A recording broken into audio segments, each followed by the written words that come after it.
Sally, Conrad, Sally, thing two. Thing one, thing two, thing one, Conrad, Sally, Sally, Conrad. I am the cat. Yes, of course. Thing two would like to clarify that just because he wears the number two does not imply in any way that he's inferior to thing one. And all of the above. He says you may feel free to call him Thing A if you like. He will also accept Super Thing, Thing King, Kid Dynamite, Chocolate Thunder, or Dead.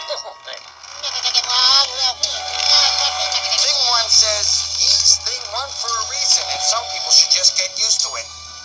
It's a thing you wouldn't understand. Okay, enough! You are quickly turning into one of my least favorite things. Listen, Convex, you probably don't want to do that. Why not? It's just a crate. This isn't just any old crate. It's the trans-dimensional transporter-later.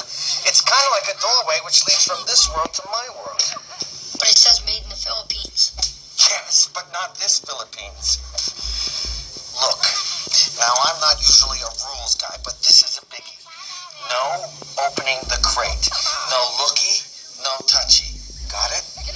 Several differences.